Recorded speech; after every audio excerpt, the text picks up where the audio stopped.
கர்த்தருடைய பரிசுத்த நாமத்துக்கு மகிமை உண்டாவதாக. ஆண்டவராகிய இயேசு கிறிஸ்துவின் நாமத்தினாலே அரியலூர் ஏஜே திருச்சபை விசுவாச பிள்ளைகள் யாவரையும் அன்புடன் வாழ்த்தி வரவேற்கிறோம். இந்த பரிசுத்த ஓய்வு நாளின் ஆராதனையும் கூட இந்த சமூக வலைதளம் மூலமாக நாம் ஆராதித்து ஆண்டவருடைய வார்த்தைகளை நாம் தியானிக்க இருக்கிறோம். கண்களை மூடி நாம் ஜெபிப்போமாக. பரிசுத்தமுள்ள எங்கள் நல்ல தகப்பனே, வானத்தை பூமி உண்டாக்கினவரே, இந்த மூன்றாவது பரிசுத்த ஓய்வு நாளிலும் உம்முடைய நாமத்தை நாங்கள் உயர்த்துகிறோம். தேவரே, நாங்கள் வீடுகளிலே இருந்தாலும் இந்த நாளிலும் இந்த ஓய்வு நாளிலே நாங்கள் முழு மனதோடு கூட உம்மை ஆராதித்து உம்முடைய பிரசன்னத்திலே நாங்கள் கழிவுற உம்முடைய ஐக்கியத்துக்குள்ளே, உம்முடைய மகிமைக்குள்ளே, அந்த மகிமையின் பிரசன்னத்துக்குள்ளே எங்கள் குடும்பத்தில் இருக்கிற ஒவ்வொரு நபரும் கடந்து வர நாங்கள் ஜெபிக்கிறோம். இந்த நாளிலே நீர் எங்கள் குடும்பங்களுக்குள்ளே, நீர் எங்கள் இருதயத்துக்குள்ளே உலாவும்படி நாங்கள் வேண்டிக் கொள்ளுகிறோம். தொடர்ந்து எங்களை ஆசீர்வதியும். இயேசுவின் நாமத்தில் பிதாவே, ஆமென், ஆமென். ஒரு சில பாடல்களை பாடி நாம் ஆண்டவரை துதிக்க போகிறோம்.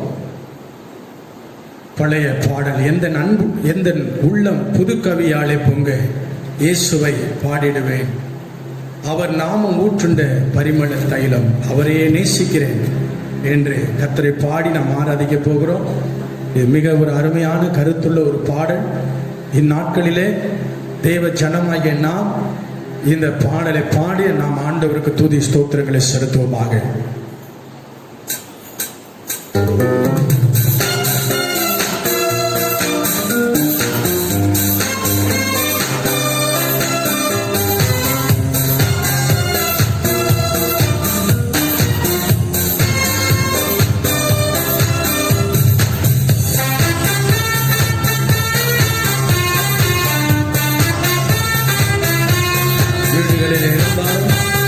கரங்களை கட்டி பாடி நம்முடைய தேவனை நாம் ஆராதிப்போம்.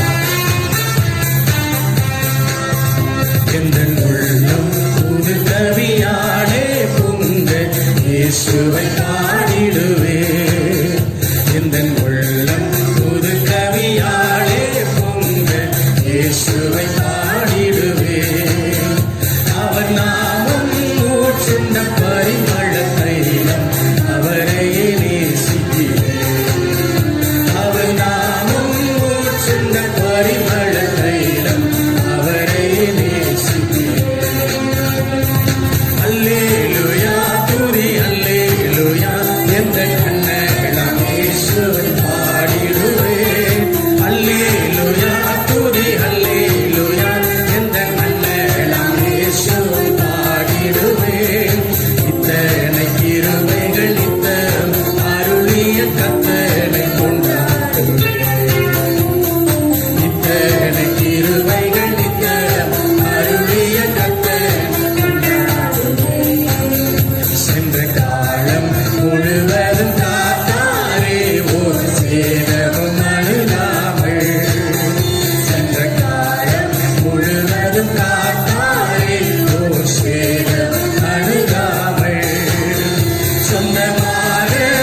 கிருபையும் பொழிந்தாரே, கடும் கோபம் நீங்கி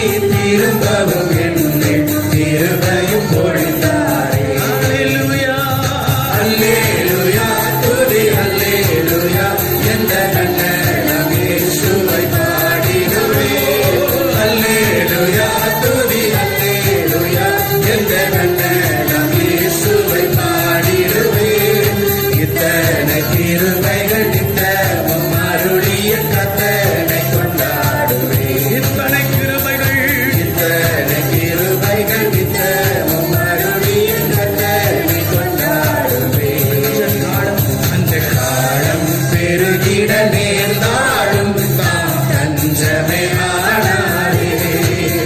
பஞ்ச காலம் பெருகிட நேர்ந்தாலும் தாம் தஞ்சமே ஆனாரே. அங்கும் இங்கும் நோய்கள் பரவி வந்தாலும் அடைக்கலம் அளித்தாரே. அங்கும் இங்கும் நோய்கள் பரவி வந்தாலும் அடைக்கலம் அளித்தாரே. அல்லேலூயா அல்லேலூயா துதி அல்லேலூயா என்ற நன்மையான இயேசுவை பாடிடுவேன். அல்லேலூயா துதி அல்லேலூயா என்ற நன்மையான இயேசுவை பாடிடுவேன். இத்தனை கிருபைகள் இத்தமும் அருளிய கர்த்தனை கொண்டாடுவேன். இத்தனை கிருபைகள் இத்தமும் அருளிய கர்த்தனை கொண்டாடுவேன். அல்லேலூயா தேவனுக்கே, அல்லேலூயா கர்த்தருக்கே, அல்லேலூயா பரிசுத்தருக்கே, அல்லேலூயா ராஜனுக்கே, அல்லேலூயா தேவனுக்கே, அல்லேலூயா கர்த்தருக்கே, அல்லேலூயா பரிசுத்தருக்கே, அல்லேலூயா ராஜனுக்கே. எங்கள் காலடி வழுவிடாமல் எங்கள் நடைகளை சீரப்படுத்தும். எங்கள் காலடி வழுவிடாமல் எங்கள் நடைகளை சீரப்படுத்தும். கண்மணி போல காத்தருளும், கிருபையால் நிதவழி நடத்தும். கண்மணி போல காத்தருளும், கிருபையால் நிதவழி. அல்லேலூயா அல்லேலூயா தேவனுக்கே, அல்லேலூயா கர்த்தருக்கே, அல்லேலூயா பரிசுத்தருக்கே, அல்லேலூயா ராஜனுக்கே, அல்லேலூயா தேவனுக்கே, அல்லேலூயா கர்த்தருக்கே, அல்லேலூயா பரிசுத்தருக்கே, அல்லேலூயா ராஜனுக்கே. ஜீவனுள்ள நாட்களெல்லாம் நன்மை கிருபை தொடர்ந்திடவே வேத வசனம் தீர்த்தடிவோம், தேவசாயராய் மாறிடுவோம். வேத வசனம் கீழ்ப்படிவோம், தேவசாயராய் மாறிடுவோம்.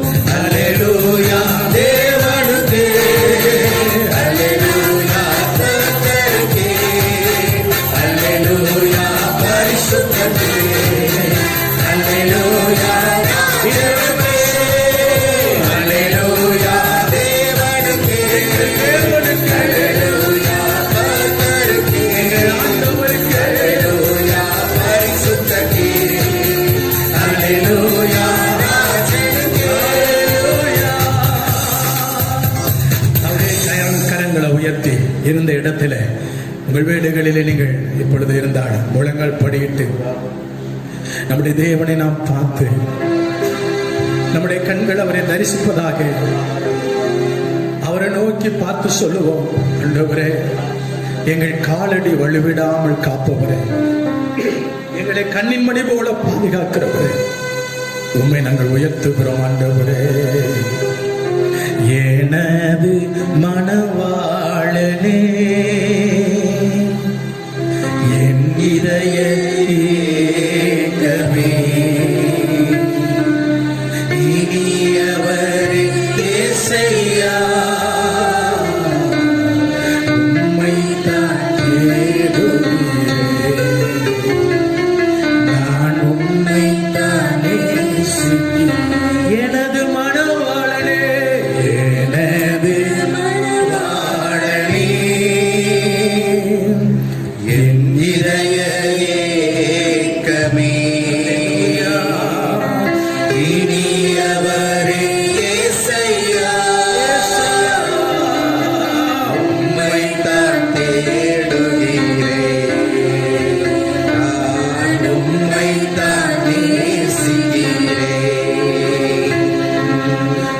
நாமம் சொல்ல சொல்ல என் உள்ளமெல்லாம் துள்ளுதையா. நாமம் சொல்ல சொல்ல என் உள்ளமெல்லாம் துள்ளுதையா. உம்மன்மை பாட பாட இதயமெல்லாம் இனிக்குதையா. இதயமெல்லாம் இனிக்குதையா. எனது மணவாளனே, என் இதய ஏக்கமே, இனியவர் இயேசையா. உம்மைத்தான் தேடுகிறேன், உம்மைத்தான் நேசிக்கிறேன். என் வாயின் சொற்களெல்லாம் ஏற்றனவாய் இருப்பதாக. என் வாயின் சொற்களெல்லாம் ஏற்றனவாய் இருப்பதாக. என் இதய எண்ணமெல்லாம், என் இதய எண்ணமெல்லாம் உகந்தனவாய் இருப்பதாக. உகந்தனவாய் இருப்பதாக. எனது மணவாளனே, என் இதய ஏக்கமே, இனியவர் இயேசையா. உம்மைத்தான் தேடுகிறேன், நான் உம்மைத்தான் நேசிக்கிறேன். ஆத்மாவும் சரீரமும் என் ஆண்டவர்க்கே சொந்தம். இனி வாழ்வது நானல்ல, என்னில் இயேசு வாழ்கிறார். ஆத்மாவும் சரீரமும். கைகளை உயர்த்தி தேவனே பார்த்து, நான் உமக்கு சொந்தம் ஆண்டவரே. இனி வாழ்வது நானல்ல, என்னில் இயேசு வாழ்கிறார். இனி வாழ்வது, இனி வாழ்வது நானல்ல, அல்லேலூயா. என்னில் இயேசு வாழ்கிறார்.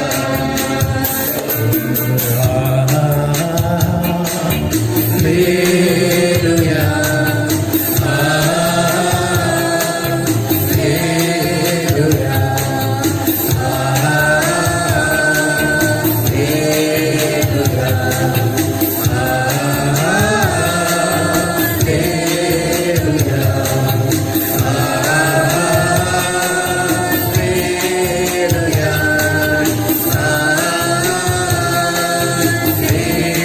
அல்லேலூயா.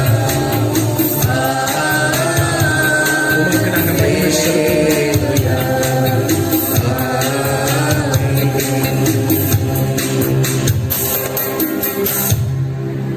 தேவரே, இந்த நல்ல நாளிலும் கூட இந்த திவ்ய பிரசனம் நீங்கள் ஒவ்வொருவரையும் ஆட்கொள்ளும்படி நாங்கள் மன்றாடுகிறோம். துதி கன மகிமையெல்லாம் நமக்கு ஒருவருக்கு எடுக்கிறோம். இயேசுவின் நாமத்தில் பிதாவே, ஆமென். ஆமென். கர்த்தருடைய பரிசுத்த நாமத்துக்கு மகிமை உண்டாவதாக. அன்பான கர்த்தருடைய பிள்ளைகளை, பொழுது கர்த்தருடைய வார்த்தைக்கு நேராக நாம் கடந்து போகிறோம். இந்த மாதத்திலும் தேவனாகிய கர்த்தர் நம்முடைய திருச்சபைக்கு தந்த வாக்கு தத்தத்தை வாசிக்க கேட்போமாக. சங்கீதம் 16:8. கர்த்தரை எப்பொழுது எனக்கு முன்பாக வைத்திருக்கிறேன், அவர் என் வலது பாரசத்தில் இருக்கிறபடியால் நான் அசைக்கப்படுவதில்லை. ஆமென். ஹல்லேலூயா. கர்த்தரை எப்பொழுதும் எனக்கு முன்பாக வைத்திருக்கிறேன், அவர் என் வலது பாரிசத்தில் இருக்கிறபடியால் நான் அசைக்கப்படுவதில்லை. கடந்த வாரங்களிலே கர்த்தரை தங்கள் வாழ்க்கையிலே முன்பாக வைத்திருந்த பரிசுத்தவான்களை குறித்து நாம் தியானித்தோம். அவர்கள் எந்தெந்த காரியத்தில் எல்லாம் கர்த்தரை முக்கியப்படுத்தினார்கள், முன்னிலைப்படுத்தினார்கள் என்பதை கடந்த 2 வாரங்களிலே நாம் தியானித்தோம். இந்த நாளிலும் கூட அந்த வசனத்தின் முடிவு இப்படியாய் வருகிறது, நான் அசைக்கப்படுவதில்லை. ஒரு தேவனுடைய பிள்ளை, ஆண்டவரால் தெரிந்தெடுக்கப்பட்ட ஒரு பிள்ளை அசைக்கப்படாது இருக்கிற ஒரு வாழ்க்கை வாழ வேண்டும். அசைவு என்பது எந்தெந்த காரியத்திலே கர்த்தருடைய ஜனத்துக்கு அவர்களுடைய வாழ்க்கையை அசைக்கக்கூடிய காரியங்கள் வரும் என்று பட்டியலிட்டோமானால் ஏராளமான காரியங்களை நாம் சொல்ல முடியும். நாம் எல்லோருமே இந்த வார்த்தையை தாவீது சொல்வது போல எளிதாக சொல்லிவிட முடியாது. தாவீது அருமையாய் சொல்லுகிறார், கர்த்தரை எப்பொழுதும் எனக்கு முன்பாக வைத்திருக்கிறபடியால் அவர் என் வலது பாரிசத்தில், என் வலது பக்கத்தில் அவர் இருக்கிறபடியால் நான் அசைக்கப்படுவதில்லை. இவ்வளவு பெரிய நம்பிக்கையாய், உறுதியாய், ஒரு ஸ்திரத்தன்மையோடு கூட தாவீது இந்த வார்த்தையை உபயோகப்படுத்துகிறதை பார்க்க முடிகிறது. ஒருவேளை இன்றைக்கு நாம் இப்படிப்பட்ட வார்த்தையை சொல்ல முடியுமா? இந்த வார்த்தையை நான் அசைக்கப்பட மாட்டேன் என்று உறுதியாய், நம்பிக்கையாய், விசுவாசமாய் நம்ம எத்தனை பேர் சொல்ல முடியும்? தாவீது இப்படிப்பட்ட வார்த்தையை சொல்லுவதற்கு அவன் பல தடைகளை, பல காரியங்களிலே கர்த்தரை எப்பொழுதும் சார்ந்திருந்தபடியால் தாவீது இந்த வார்த்தையை சொல்லுகிறான். ஆனால் இன்றைக்கு வாழ்கிற தேவனுடைய பிள்ளைகள், இன்றைக்கு வாழ்கிற கிறிஸ்தவர்கள், இன்றைக்கு வாழ்கிற கர்த்தருடைய பிள்ளைகள் எல்லா காரியத்திலும் ஆண்டவரை முன்னிலைப்படுத்துகிறோமா, முக்கியப்படுத்துகிறோமா? அப்படி முக்கியப்படுத்தி இருந்தால் நான் அசைக்கப்படுவதில்லை என்று சொல்ல முடியும். ஆனால் இன்றைய விசுவாசிகள் அநேகர் தங்களுடைய வாழ்க்கையை ஆராய்ந்து பார்த்தால் ஒரு நாணலை போல அசைகிற ஒரு வாழ்க்கையை பார்க்கிறோம். எத்தனையோ காரியங்களிலே இன்றைக்கு விசுவாசிகள் அசைக்கப்படாதிருக்கிற வாழ்க்கைக்கு அழைக்கப்பட்டிருக்கிற நாம் அநேக காரியங்களிலே அசைந்து கொடுக்கிறோம், விட்டு கொடுத்து போகிறோம். எதை விட்டு கொடுக்க வேண்டும், எதை விட்டு கொடுக்க கூடாது என்பது வேதம் நமக்கு தெளிவாய் சொல்லுகிறது. சில காரியங்களை விட்டுவிட வேண்டும், சில காரியங்களை விட்டுவிடக் கூடாது. ஆமென். கர்த்தர் ஆசீர்வதிப்பாராக.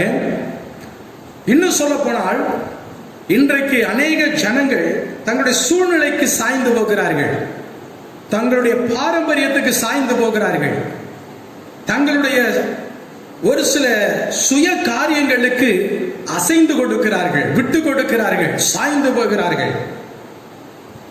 ஆண்டவர் இயேசு கிறிஸ்து மத்தேயு 7வது அதிகாரம், மத்தேயு 7ஆம் அதிகாரம் 24 27 வசனங்களிலே யார் அசைக்கப்படுவான், யார் அசைக்கப்பட மாட்டான் என்பதை குறித்து ஒரு உவமை சொல்லுகிறார். வாசிக்க கேட்போம். ஆகையால் நான் சொல்லிய இந்த வார்த்தைகளை கேட்டு இவைகளின்படி செய்கிறவன் எவனோ அவனை கன்மலையின் மேல் தன் வீட்டை கட்டின புத்தியுள்ள மனுஷனுக்கு ஒப்பிடுவேன். பெருமழை சொரிந்து பெருவெள்ளம் வந்து காற்று அடித்து அந்த வீட்டின் மேல் மோதியும் அது விழவில்லை, ஏனென்றால் அது கன்மலையின் மேல் அஸ்திபாரம் போடப்பட்டிருந்தது. நான் சொல்லிய இந்த வார்த்தைகளை கேட்டு இவைகளின்படி செய்யாதிருக்கிறவன் எவனோ அவனை தன் வீட்டை மணலின் மேல் கட்டின புத்தி இல்லாத மனுஷனுக்கு ஒப்பிடப்படுவான். பெருமழை சொரிந்து பெருவெள்ளம் வந்து காற்று அடித்து அந்த வீட்டின் மேல் மோதின பொழுது அது விழுந்தது, விழுந்து முழுவதும் அழிந்தது என்றார். ஆமென்.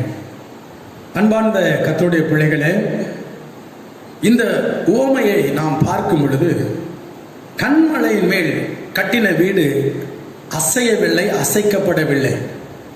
ஆனால் மணல் மேல் கட்டியிருந்த வீடு அது இடிந்து போனது, விழுந்து போனது என்று பார்க்கிறோம். இன்றைக்கும் இந்த கடைசி நாட்களில் வாழ்கிறதான தேவ ஜனம், தேவனுடைய பிள்ளைகள், நம்முடைய வாழ்க்கையை இன்னும் சொல்ல போனால் அது இந்த உலக வாழ்க்கையா இருந்தாலும் சரி, ஆவிக்குரிய வாழ்க்கையா இருந்தாலும் சரி, நம்முடைய வாழ்க்கை கட்டப்படுகிற அஸ்திபாரம் எப்படிப்பட்டதாக இருக்க வேண்டும்? நம்முடைய ஆவிக்குரிய ஜீவியத்தை எப்படி கட்டுகிறோம்? எதை கொண்டு கட்டுகிறோம்? யாரை கொண்டு கட்டுகிறோம் என்பதை கவனித்து பார்க்க வேண்டும்.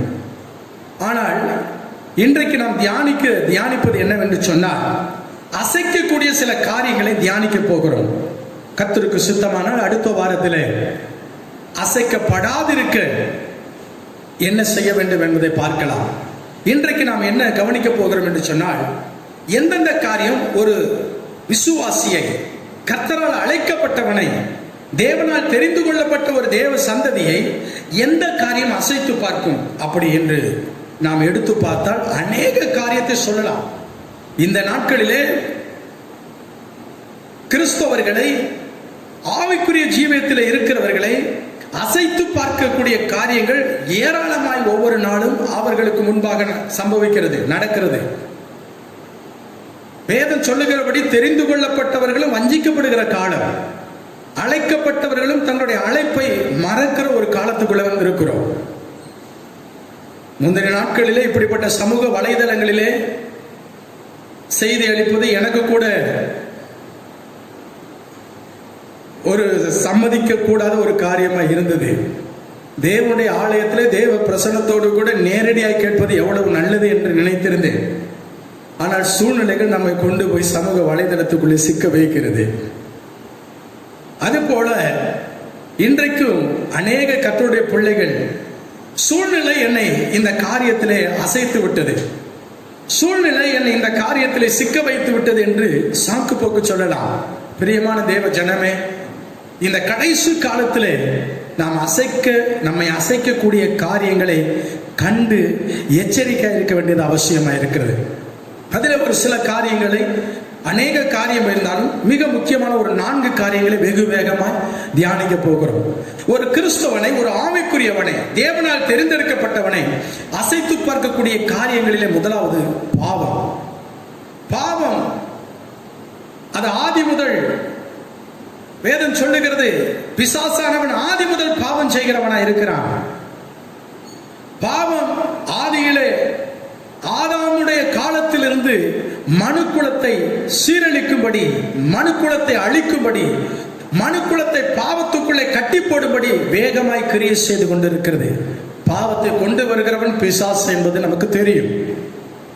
ஏனெனில் அந்த பாவத்தில் இருந்துதான் ஆண்டவர் நம்மை தம்முடைய பரிசுத்த இரத்தத்தினாலே கழுவி மீட்டு ரட்சித்து அவருடைய சொந்த பிள்ளையாய் தெரிந்தெடுத்திருக்கிறார். அந்த பாவமே அவனை திரும்ப வீழ்த்துவதற்கு முன்னை விட வேகமாய் கிரியை செய்கிறதா இருக்கிறது. ஒரு முறை ஒருவன் பாவத்தை ஜெயித்து விட்டபடியால் இனி அவனை பாவம் தொடராது என்று சொல்ல முடியாது. ஒரு முறை பாவத்தை ஜெயித்து விட்டபடியினால் இனி அவன் எப்பொழுதும் ஜெயம் பெற்றவன், இனி பாவம் அவனை கண்டவுடனே ஓடிவிடும் என்று சொல்ல முடியாது. ஏனெனில் வேதம் சொல்லுகிறது, நாம் பாவத்தில் பிறந்தோம், பாவ சரீரத்தில் தான் வாழ்ந்து கொண்டிருக்கிறோம். இந்த சரீரத்தில் நன்மையை காட்டிலும் தீமை தான் அதிகமாய் கிரியை செய்கிறதா இருக்கிறது.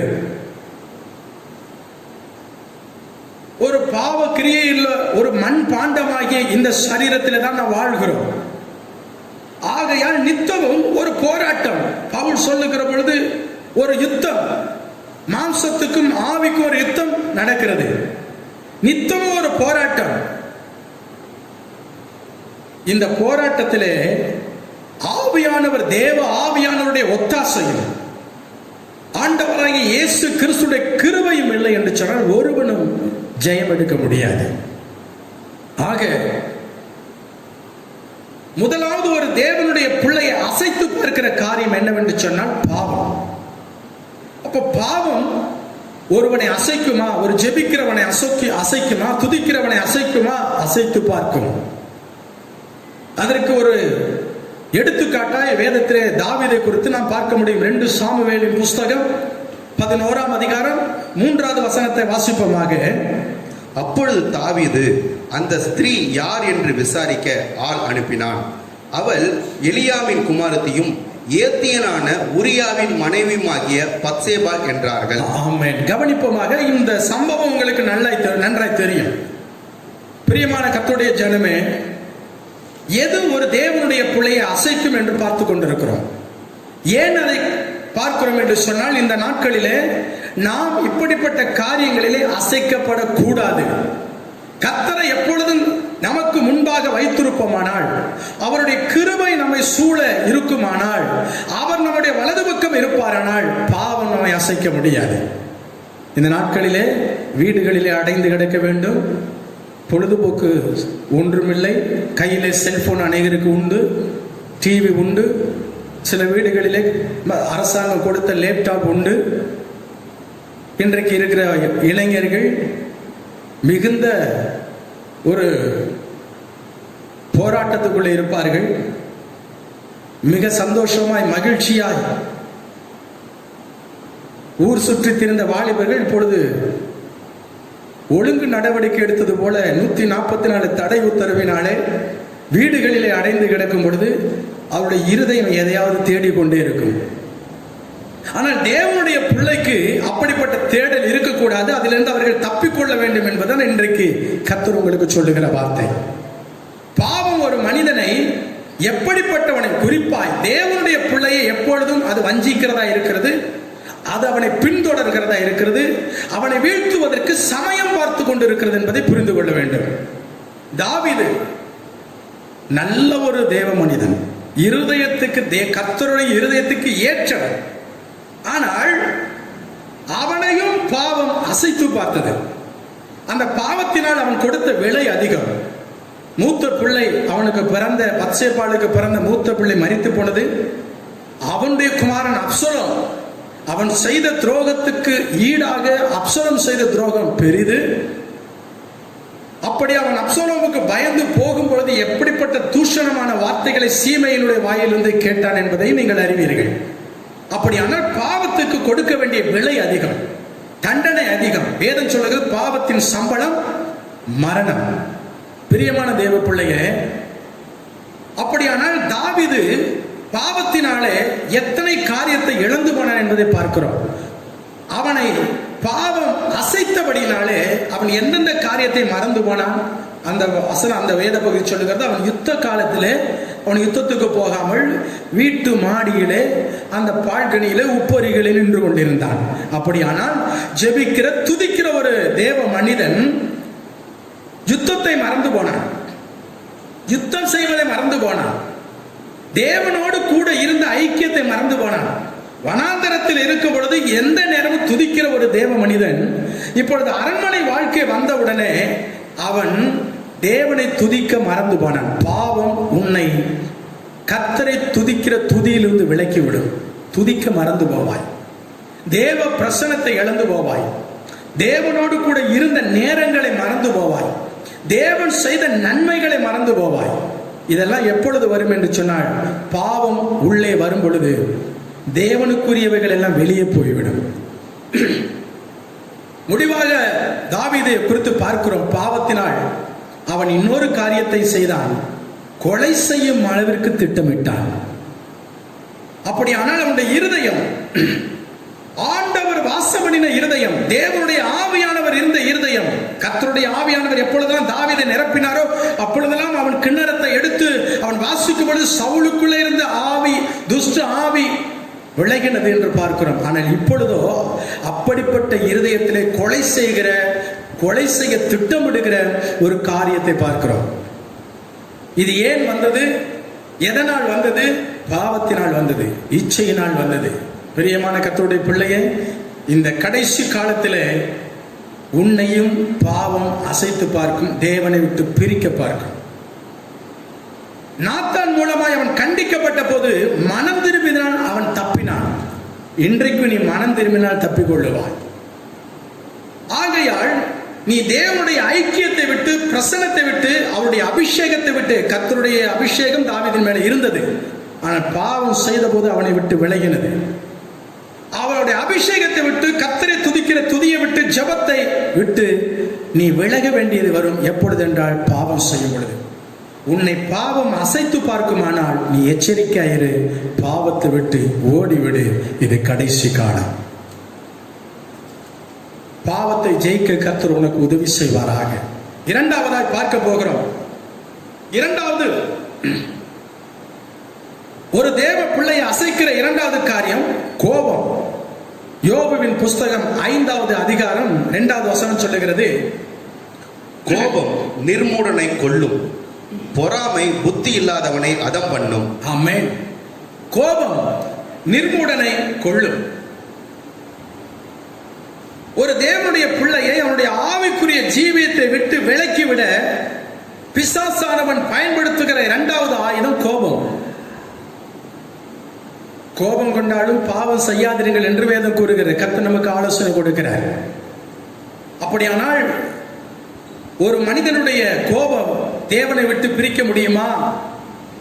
தேவனுடைய ஆசீர்வாதத்தை விட்டு பிரிக்க முடியுமா? முடியும்.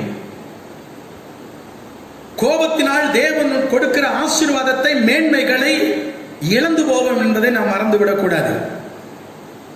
நீதிமொழிகளின் புஸ்தகம் 27:4 சொல்லுகிறது. நீதிமொழிகள் 27:4 வாசிக்கிறோம்.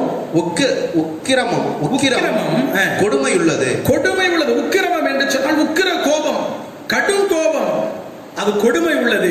கோபம் நிஷ்டூரம் உள்ளது. கோபம் நிஷ்டூரம் உள்ளது. பொறாமையோ என்றால் அதற்கு முன்னிற்கத்தக்கவன் யார்? பிரசங்கி 7:9 கூட வாசிப்போம். பிரசங்கியின் புஸ்தகம் 7:9. உன் மனதில் சீக்கிரமாய் கோபம் கொள்ளாதே. உன் மனதில் சீக்கிரமாய் கோபம் கொள்ளாதே. இது கர்த்தருடைய பிள்ளைகளுக்கு தேவன் கொடுக்கிற ஆலோசனை. உன் மனதில் சீக்கிரமாய் கோபம் கொள்ளாதே. மூடரின் நெஞ்சிலே கோபம் குடிகொள்ளும். யாருடைய நெஞ்சிலே, யாருடைய இருதயத்திலே கோபம் இருக்கும் என்று சொன்னால் மூடரின் இருதயத்திலே கோபம் இருக்கும் என்று வேதம் சொல்லுகிறது. பிரியமான கர்த்தருடைய பிள்ளையே, கோபம் உன்னை தேவனுக்கு விரோதமான பாவத்தை செய்ய வைக்கும். கோபம் தேவனுடைய ஆசீர்வாதத்தை இழக்க வைக்கும். கோபம் தேவன் உன்னை கொண்டு போய் வைக்க வேண்டிய ஸ்தானத்தை இழக்க வைக்கும் என்பதை மறந்துவிடக் கூடாது. இதற்கு ஒரு நல்ல உதாரணத்தை சொல்ல வேண்டும் என்றால் அன்பான பரிசுத்தவான் மோசேயை குறித்து சொல்ல முடியும். மோசேயை குறித்து என்னாகமம் 12:3 சொல்லுகிறது, அவன் சாந்த குணம் உள்ளவன். என்னாகமம் 12:3 எடுத்து வாசிப்போமாக. மோசேயானவன் பூமியில் உள்ள சகல மனிதரிலும், இவ்வளவு பெரிய காரியம் பாருங்க, பூமியில் உள்ள சகல மனிதரிலும் மிகுந்த சாந்த குணம் உள்ளவனாய் இருந்தான். சாதாரண சாந்த குணம் அல்ல, மிகுந்த சாந்த குணம். இந்த சாந்த குணத்தை பெறுவதற்கு யாத்ராகம புத்தகத்திலிருந்து அவர் கடந்து வந்த யாத்ராகம, லேவியராகமம் பார்த்தோம்னா அவர் கடந்து வந்த பாதையை பார்த்தா பயங்கரமானது.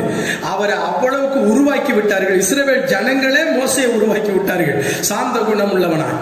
மோசேயை போல ஒரு கோபக்காரன் இல்லை. எகிப்திலே யாத்ராகம புஸ்தகம் 2ஆம் அதிகாரத்திலே வாசிக்கிறோம் 11-12 வசனங்களிலே, மோசே பெரியவனான காலத்தில் அவன் தன் சகோதரரிடத்தில் போய் அவர்கள் சுமை சுமக்கிறதை பார்த்து, தன்னுடைய சகோதரர்களை போய் பார்க்க போறான். அங்க அவர்கள் சுமை சுமக்கிறதையும் எகிப்தியர்கள் அவர்களை அடிமைப்படுத்தி கொடுமைப்படுத்துகிறதையும் பார்க்கிறான். தன் சகோதரராகிய எபிரேயரில் ஒருவனை ஒரு எகிப்தியன் அடிக்கிறதை கண்டு அங்கும் இங்கும் பார்த்து, அந்த இடத்துல மோசேயுடைய கோபம் எப்படி இருந்திருக்கும் என்று பாருங்கள். தன்னுடைய இனத்தானை, தன்னுடைய சகோதரனை, தன்னுடைய சொந்தக்காரனை, தன்னுடைய இஸ்ரவேலனை, தன்னுடைய எபிரேயனை ஒருத்தன் அடிப்பதை பார்த்து அவன் அங்கும் இங்கும் பார்த்து, ஒருவரும் இல்லை என்று அறிந்து, யாரும் பார்க்கல என்பதை அறிந்து, எகிப்தியனை வெட்டி அவனை மணலிலே புதைத்து போட்டான். ஒரே ஆளு குழி தண்டி புதைச்சிட்டான். இந்த கூட இருந்தவன் அவனுக்கு ஹெல்ப் பண்ணானே இல்லைன்னு தெரியல. கண்டிப்பா ஹெல்ப் பண்ணியிருக்க மாட்டான். ஏன்னா அடுத்து அவனுக்கு இன்னொருத்தனுக்கு சண்டை வரும்போது அவன் கேட்கிற கேள்வி அப்படிதான் இருக்கும். அப்படியானா மோசே ஒரே ஆளு, இன்னைக்கு நீங்க ஒரே ஆளு ஒரு குழி வெட்டி புதைச்சிட முடியாது. ஒரே ஆளு அன்னைக்கு ஒரு எகிப்தியனை வெட்டி புதைச்ச அளவுக்கு கோபக்காரன். இரண்டாவது இன்னொரு இடத்துல பார்க்கிறோம், யாத்ராகம புஸ்தகம் 32:19 வசனத்துல வாசிக்கிறோம், அவன் பாளையத்துக்கு சமீபித்து அந்த கன்றுக்குட்டியையும் நடனத்தையும் கண்டபோது மோசே கோபம் மூண்டவனாகி, கவனிங்கள், இப்பொழுது இஸ்ரவேல் ஜனங்களை தலைமையேற்று அழைத்து வந்த பின்பு ஆண்டவரோடு கூட ஆண்டவர் அழைத்ததின் பேரிலே 40 நாள் அளவும் மலையில போய் உபவாசித்து ஜெபித்து கர்த்தருடைய விரலினால் எழுதப்பட்டதான கற்பலகைகளை எடுத்துக்கொண்டு கீழே வந்தால் இஸ்ரவேல் ஜனங்கள் எல்லாம் அவர்கள் வஸ்திரம் விலகி போனதை கூட அறியாதபடி நிர்வாணமாய் நின்று கன்றுக்குட்டியை வணங்கி ஆரவாரம் பண்ணி கொண்டதை பார்த்த மாத்திரத்தில் மிகுந்த கோபம் உண்டவனாய், மோசே கோபம் உண்டவனாகி தன் கையிலே இருந்த பலகைகளை மலையின் அடியில எரிந்து உடைத்து, ஆண்டவர் எழுதி கொடுத்தாருங்கிறத மறந்துட்டு அந்த கோபத்துல 2 கற்பலைகளும் தூக்கி உடைச்சு போட்டுட்டு உடனே கர்த்தருடைய பட்சத்துல யாரெல்லாம் நிக்கிறீங்க, யாரெல்லாம் என் பக்கம் வர்றீங்கன்னு கேட்டோன்னே லேவியர் குரூப்லாம் வந்துச்சு. லேவியருடைய கோத்திரமெல்லாம் வந்த உடனே நீ கூட பிறந்தவன், சகோதரன், அப்பா அம்மா யாரும் பார்க்காத வெட்டு 3000 பேரை வெட்டி கொன்று போட்டார்கள். கவனிங்க, மோசையோட கோபம் அந்த அளவுக்கு. அன்னைக்கு ஒருத்தனை தான் ஒண்ணா, இன்னைக்கு 3000 பேரை அடிச்சு காலி பண்ண வர மோசை பார்த்துக்கிட்டு இருந்திருக்கிறார். எப்படிப்பட்ட கோபக்காரரை என்னாவது புஸ்தகத்துல வாசிக்கிறோம், பூமியில் இருக்கிற சகல மனுஷனும் மிகுந்த சாந்த குணம் உள்ளவர். இந்த இடத்துக்கு மோசையை கொண்டு போய் பழக்க வைக்கிற தேவன். நன்றாய் கவனிங்கள், கோபம் நம்முடைய ஆசீர்வாதங்களை இழக்க செய்யும். மோசை இழந்து போன ஆசீர்வாதத்தை இப்பொழுது நான் பார்க்கிறோம். இன்னொரு இடத்துல மோசை கோபத்தோடு கூட கண்மலையை பார்த்து பேசி என்று சொல்லும் பொழுது அடித்ததை என்னாகமம் 20ஆம் அதிகாரத்தில் வாசிக்கிறோம். வாசிப்போம். என்னாகமம் 20:10-11. மோசேயும் ஆரோனும் சபையாரை கன்மலைக்கு முன்பாக கூடி வர செய்தார்கள். அப்பொழுது மோசே அவர்களை நோக்கி கலகக்காரரே கேளுங்கள், உங்களுக்கு இந்த கன்மலையில் இருந்து நாங்கள் தண்ணீர் புறப்பட பண்ணுவோமோ என்று சொல்லி தன் கையை ஓங்கி கன்மலையை தன் கோலினால் 2 தரம் அடித்தார்கள். பாருங்க, இந்த சம்பவம் நீங்கள் பின்பாக நீங்கள் வாசித்து பாருங்கள். கவனிப்போமாக. அதனால ஆண்டவர் செய்த காரியம் என்னன்னு சொன்னால், மோசே, இஸ்ரவேல் ஜனங்களுக்கு முன்பாக என்னை கனம் பண்ண வேண்டிய நீ என்னை கனவீனம் பண்ணிவிட்டாய். ஆகையால் நீ கானான் தேசத்தை பார்ப்பாயே ஒழிய அதற்குள்ளே போக மாட்டாய் என்று உபாகம புஸ்தகம் 32:52 வசனத்தில் வாசிக்கிற. உபாகமம் 32:52. நான் இஸ்ரவேல் புத்திரருக்கு கொடுக்க போகிற எதிரே இருக்கிற தேசத்தை நீ பார்ப்பாய், ஆனாலும் அதற்குள் நீ பிரவேசிப்பதில்லை என்றார். ஏன் என்றால், தேவ ஜனத்துக்கு முன்பாக என்னுடைய நாமத்தை பரிசுத்தம் பண்ண வேண்டிய நீ, கனம் பண்ண வேண்டிய நீ, உன் கோபத்தினாலே, உன் எரிச்சலினாலே நீ கனவீனம் பண்ணினாய். அதற்கு முந்தி 12ஆம் அதிகாரத்தில் தான் மோசே மிகுந்த சாந்த குணமுள்ளவன் என்று சர்டிபிகேட் கொடுத்தார் ஆண்டவர். 20ஆம் அதிகாரத்தில் வந்து மறுபடியும் கோபக்காரராக மாறிட்டாரு.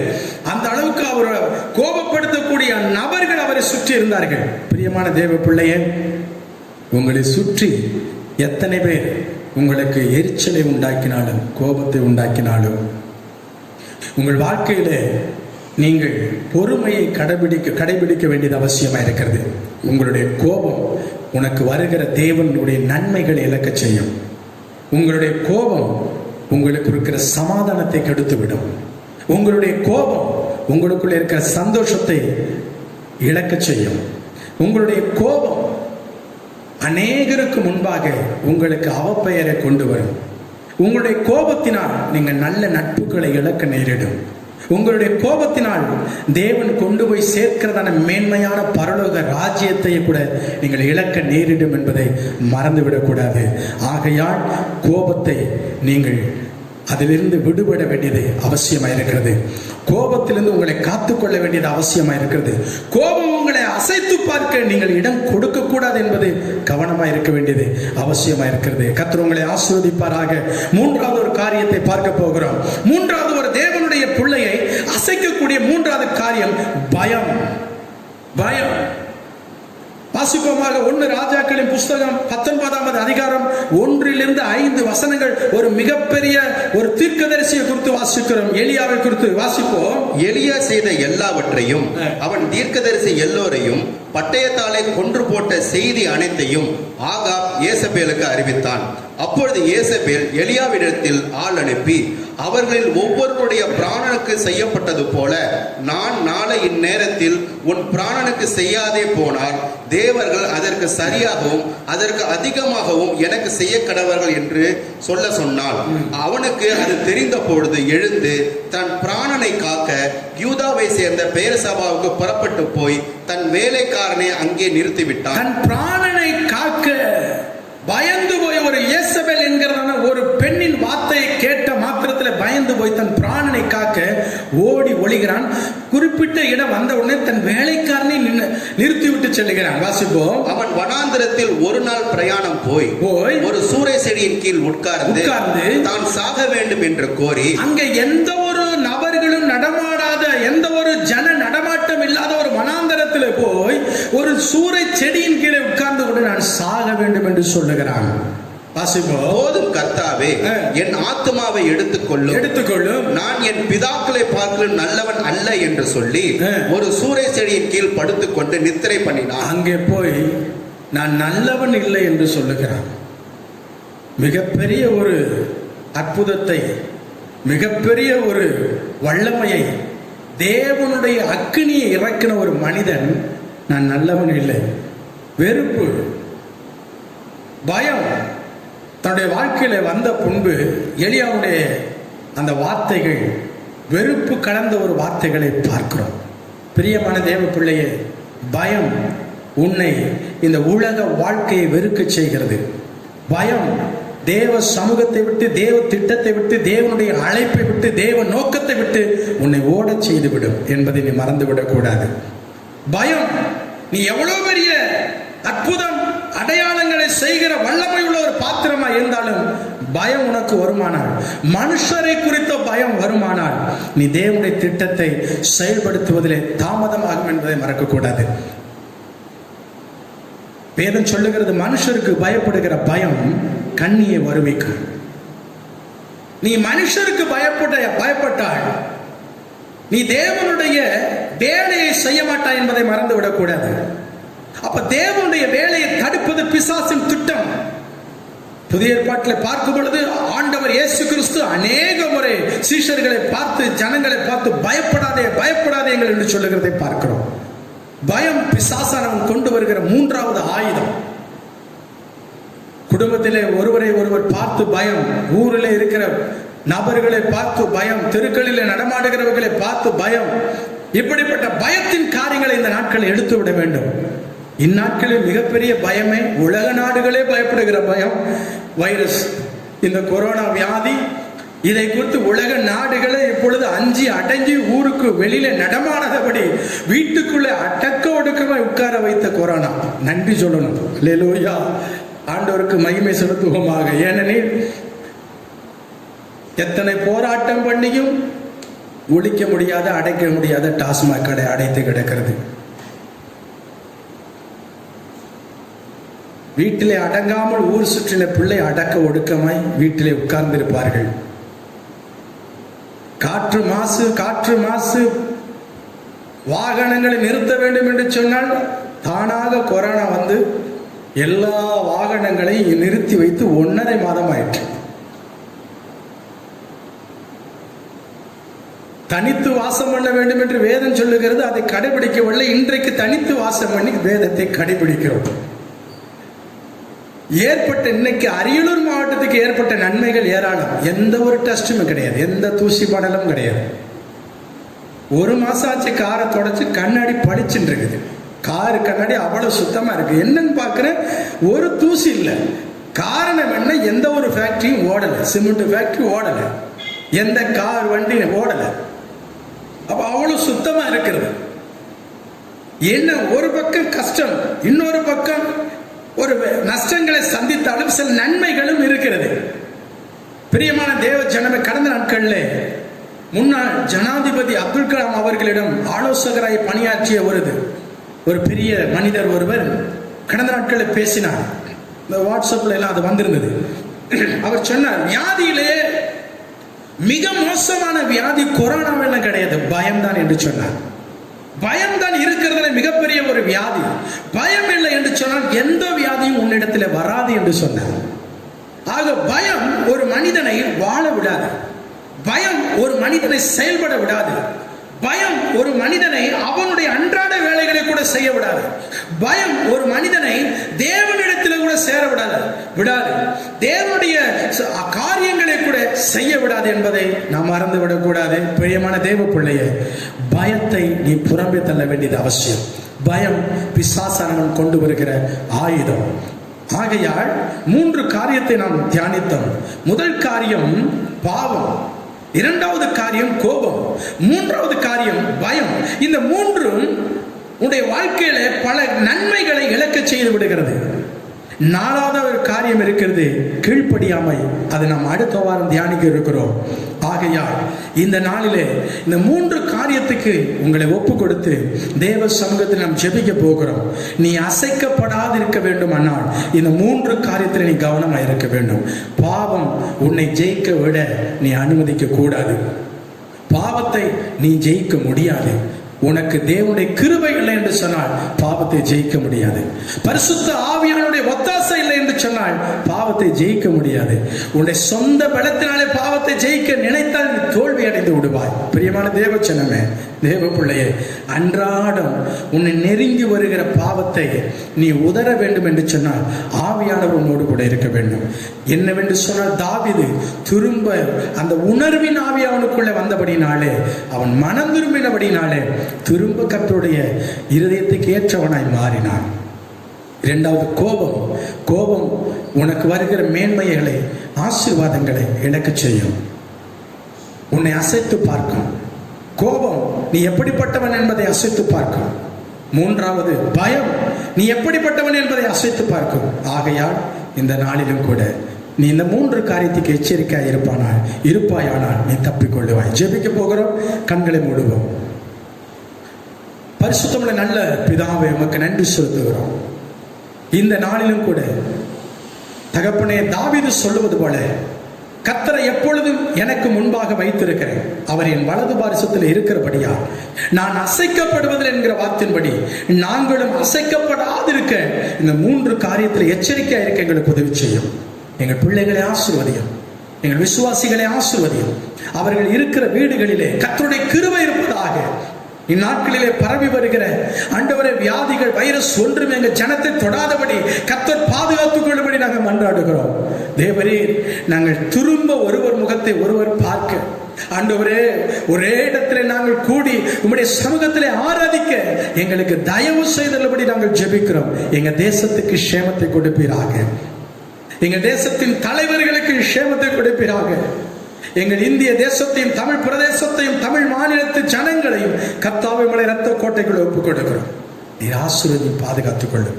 இயேசுவின் நாமத்தில் ஜெபிக்கிறோம் எங்கள் ஜெபங்களின் நல்ல பிதாவே, ஆமென். என் ஆத்துமாவே கர்த்தரை ஸ்தோத்திரி, என் முழு உள்ளமே பரிசுத்த நாமத்தை ஸ்தோத்திரி. ஆத்துமாவே கர்த்தரை ஸ்தோத்திரி, அவர் செய்த ஒரு சகல நன்மைகளை மறவாதே. ஆமென். கர்த்தராகிய இயேசு கிறிஸ்துவின் கிருபையும் பிதாவாகிய தேவனுடைய அன்பும் பரிசுத்த ஆவியானவருடைய ஐக்கியமும் சந்தோஷமும் சமாதானமும் நேற்றும் இன்றும் என்று சதா காலமும் ஆண்டவருடைய வருகை வரை நம் அனைவரோடு கூட இருப்பதாக. ஆமென். God bless you.